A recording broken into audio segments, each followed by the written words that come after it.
छत्तीसगढ़ कांग्रेस में पिछले कुछ दिनों से नेतृत्व को लेकर उठा विवाद अब थमता नजर आ रहा है। पूर्व मंत्री रविंद्र चौबे और प्रदेश कांग्रेस अध्यक्ष दीपक बैज की मुलाकात ने पार्टी में एकजुटता का संदेश देने की कोशिश की है।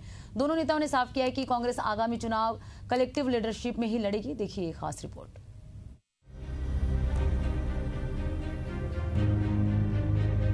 छत्तीसगढ़ की राजनीति उस समय गर्मा गई जब पूर्व मुख्यमंत्री भूपेश बघेल के समर्थन में दिए गए एक बयान ने नया विवाद खड़ा कर दिया।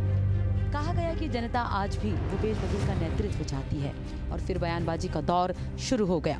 लेकिन इसी बीच प्रदेश कांग्रेस अध्यक्ष दीपक बैज और पूर्व मंत्री रविंद्र चौबे की मुलाकात ने पार्टी में उठे सियासी घमासान को शांत करने की कोशिश की। बैठक के बाद रविंद्र चौबे ने साफ कहा कि दीपक बैज कांग्रेस प्रदेश अध्यक्ष है और पूरा समर्थन उनके साथ है। भूपेश बघेल के जन्मदिन पर कही गई बातें कुछ और थीं, लेकिन मीडिया में उन्हें तोड़ मरोड़ कर पेश किया गया। दीपक बैज बहुत ही परिपक्व नेतृत्व कर रहे हैं। लगातार एक सप्ताह से मीडिया में चर्चा का विषय बना रहा। पहले दिन ही कुछ चैनल के मित्रों से मैंने अपनी बात कही थी। दीपक बैज जी हमारे अध्यक्ष हैं, मजबूती से भारतीय जनता पार्टी के डबल इंजन की सरकार से लड़ रहे हैं। हमारा पूरा स्नेह उनके साथ है, हमारा पूरा समर्थन उनके साथ है, हमारा पूरा सहयोग उनके साथ है।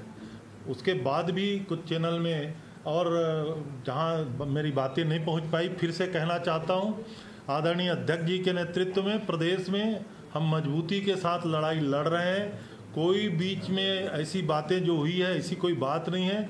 और माननीय भूपेश बघेल जी के जन्मदिन में कही हुई मेरी बात को भ्रमपूर्वक जो बातें सामने आई, अब मंच से जो बातें किसी के आशीर्वाद देने, शुभकामना देने में जो बात कही गई थी, मैं ऐसा मान के चलता हूँ फ्लो में अगर वो बात कही भी गई थी तो वो बातें नहीं थी जो प्रेस में आया।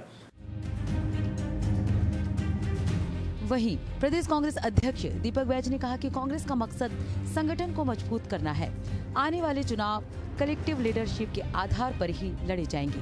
इस दौरान संगठन सृजन अभियान जैसे कई अहम मुद्दों पर भी चर्चा की गई। और रही बात, अगर पार्टी के अंदर कोई बात हुई है वो घर की बात है, पार्टी की बात है, पहला चीज। दूसरी चीज, महंत जी ने जो बात कही है वो स्पष्ट रूप से ही है। देखिए, चाहे किसी भी पार्टी में हो, किसी भी नेता के पास हो, वो चाहे कांग्रेस का हो, बीजेपी का हो या अन्य किसी दलों का हो, क्या है आपस में चढ़ाने बढ़ाने वाले, लड़ाने वाले बहुत सारे चीज़ है। उससे हम लोग को सावधानियां बरतना चाहिए। हमारा मेन मकसद है कांग्रेस को मजबूत करने के लिए। हम कैसे कांग्रेस को मजबूत करें और हम लोग जनता के मुद्दों को लेकर लड़े, ये मेन मकसद हमारा इस मुद्दे पे हमारा कहना था। कुल मिलाकर छत्तीसगढ़ कांग्रेस अब अंदरूनी मतभेदों को दूर कर एकजुट होने का संदेश देने में जुटी हुई है। हालांकि मतभेद पूरी तरह मिटे हैं या नहीं, यह आने वाला समय ही बताएगा। एशियन न्यूज के लिए पंकज साहू के साथ नदीम मेमन की रिपोर्ट।